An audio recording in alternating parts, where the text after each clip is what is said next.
چین اپنے جدید ترین شپ building technology سے نہ صرف اپنی نیوی کا سائز بڑھا رہا ہے بلکہ کمرشل اور مرچنٹ شپ بلڈنگ میں بھی دنیا کو پیچھے چھوڑ رہا ہے۔ چین نے 1990 میں جاپان اور ساؤتھ کوریا کے اشتراک سے جدید جہاز سازی اور اپ گریڈیشن کی صلاحیت حاصل کی، مگر آج چین ملٹری اور کمرشل جہاز سازی میں خود کفیل ہو چکا ہے۔ 2010 میں چین نے ساؤتھ کوریا کو پیچھے چھوڑ کر جہاز سازی میں دنیا میں سب سے بڑا ملک ہونے کا اعزاز حاصل کیا۔ 2020 میں چینی کمپنیاں دنیا کی جہاز سازی مارکیٹ کا قریباً 40% شیئر حاصل کر چکی ہیں۔ چین کی یہی مرچنٹ اور کمرشل جہاز ساز کمپنیاں چین کو ملٹری شپ بلڈنگ کی سہولت بھی مہیا کر رہی ہیں۔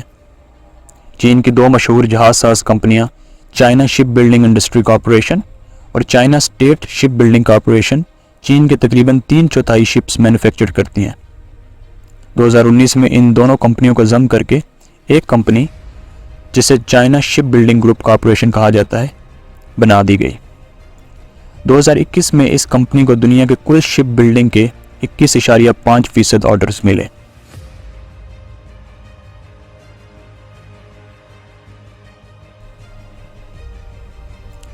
اس وقت چین کے پاس 6 بڑے شپ یارڈز موجود ہیں جو ملک میں مختلف مقامات پر موجود ہیں۔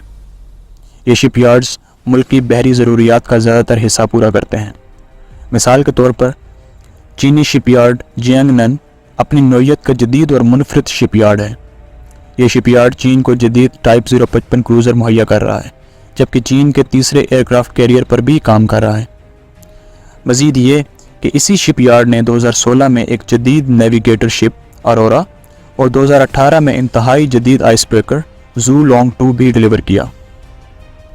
اس وقت چینی نیوی کے پاس 2 آپریشنل ایئر کرافٹ کیریئرز موجود ہیں، جو کہ اس وقت امریکہ کے پاس موجود 11 ایئر کرافٹ کیریئرز کے مقابلے میں بہت کم ہیں۔ البتہ اس شعبے میں بھی چین انتہائی ہنگامی بنیادوں پر کام کر رہا ہے۔ یہ دونوں کیریئرز یعنی لائننگ اور شینڈانگ روسی بحری بیڑے ایڈمرل کوزنیٹسوف کی طرز پر سٹو بار یعنی short take off but arrested recovery principle پر کام کرتے ہیں۔ چین کا تیسرا بحری بیڑا فوجیان اسی شپ یارڈ پر تیار کیا جا رہا ہے، جو امریکی بحری بیڑوں کی طرز پر کیٹاپلٹ سسٹم پر کام کرے گا۔ یہ ایئر کرافٹ کیریئر 2024 میں آپریشنل ہوگا۔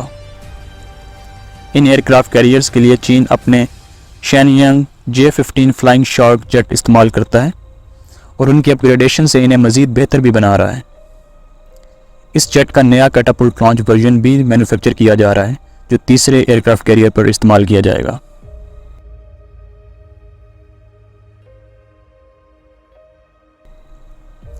دوستو، یہاں یہ سوال ذہن میں آتا ہے کہ پچھلے 15 سالوں میں چینی بحریہ اور عمومی طور پر چین کی فوجی ترقی کی کیا وجوہات ہیں؟ کیا چین یہ سب کچھ صرف اپنے دفاع کے لیے کر رہا ہے یا پھر کوئی اور عالمی ایجنڈا اس ترقی کے پیچھے کار فرما ہے؟ چین کے مطابق وہ یہ سب اپنے دفاع کو مضبوط کرنے کے لیے کر رہا ہے، جو اسے خطے میں موجود طاقتوں بالخصوص امریکی خطرات سے بچائے گا، مگر اس بات کا فیصلہ تو وقت کرے گا کہ چین کے اصل مقاصد کیا ہیں۔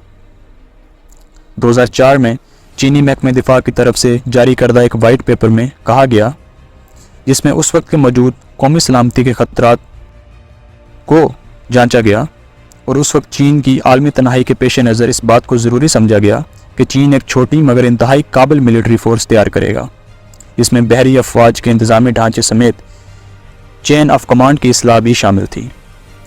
2006 میں شائع وائٹ پیپر میں چین نے اپنی بحریہ کے لیے اس عزم کا اظہار کیا کہ وہ اپنی جدید نیول فورس کے ذریعے اپنی آف شور اسٹریٹجک ڈیپتھ بڑھائے گا، تاکہ وہ اپنی دفاعی لائنز اور آف شورس کاؤنٹر اٹیک آپریشنز کو انتہائی مہارت اور کامیابی سے سر انجام دے سکے۔ تاریخی طور پر دیکھا جائے تو چین نے 1985 میں CMC میں اپنا ایک نیول ڈاکٹرائن دی آف شور ڈیفنس پیش کیا، جس کے 7 بنیادی نکات تھے۔ نمبر 1، چینی فوج کی ترجیح دفاع ہے، تاہم حملے کی صورت میں چین اپنا دفاع جوابی حملے کی صورت میں کرے گا۔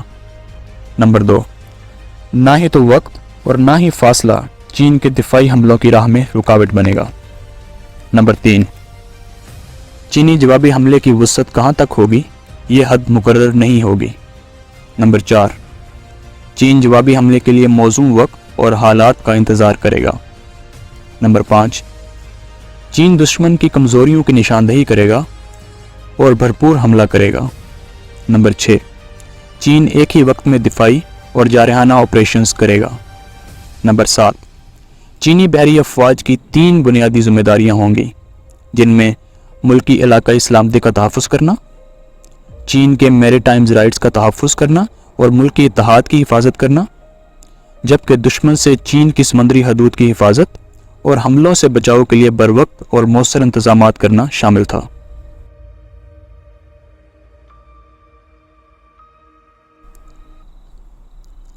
چین اپنی تجارت اور نقل و حمل کے لیے ساؤتھ چائنا سی کا استعمال کرتا ہے، مگر اس خطے میں موجود قریباً تمام ممالک چین کے مخالف اور امریکہ کے اتحادی ہیں۔ چین اس حوالے سے شدید خطرات سے دوچار رہتا ہے کہ امریکہ جب چاہے ان ممالک کے ساتھ مل کر چین کے بحری ٹریڈ روٹس بند کر سکتا ہے، جس میں سب سے اہم گزرگاہ اب شامل ہیں۔ پیپلز لبریشن آرمی نیوی کو جدت اور برتری دلا کر چین ان آبی گزرگاہوں کی حفاظت کے ساتھ ساتھ خطے میں موجود ممالک پر نظر بھی رکھ سکتا ہے۔